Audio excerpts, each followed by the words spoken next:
Era Mulkan Jabriyah di mana sistem Dajjal, bentukan kaum kafir Yahudi Nasrani sedang menguasai dunia, didukung oleh para pemimpin yang menyesatkan ini, telah melahirkan peradaban penuh dosa sehingga memurtadkan banyak umat Islam.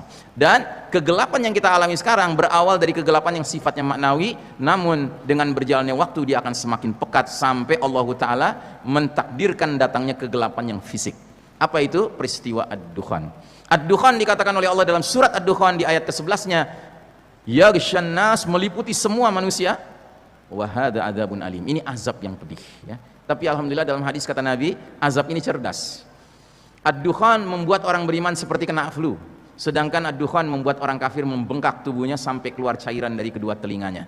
Jadi babak Mulkan Jabriyah ini, di mana sistem Dajjal menggurita secara mendunia, telah melahirkan peradaban manusia yang mempertontonkan kesombongan, kemungkaran, kemaksiatan, kezaliman, kesyirikan, kemunafikan, kekufuran yang luar biasa terhadap Allah Rabbul Alamin.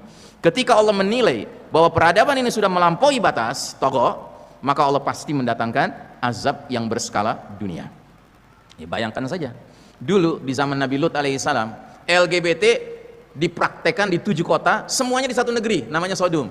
Sedangkan hari ini Pak, LGBT sudah dihalalkan hukumnya, ya, pernikahan sejenis kelamin sudah halal hukumnya di 23 negara di seluruh dunia Pak.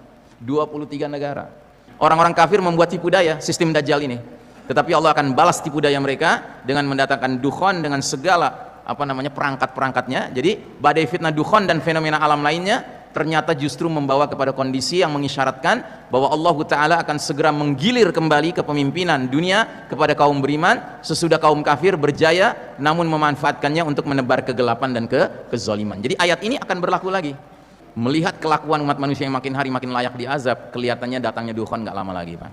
Nah jadi saudaraku rahimakumullah, hakikatnya perpindahan kita dari babak keempat di mana kita hidup sekarang menuju babak kelima penuh kejayaan nanti harus melewati masa transisi yang memang penuh ujian, penuh tantangan, penuh kesulitan.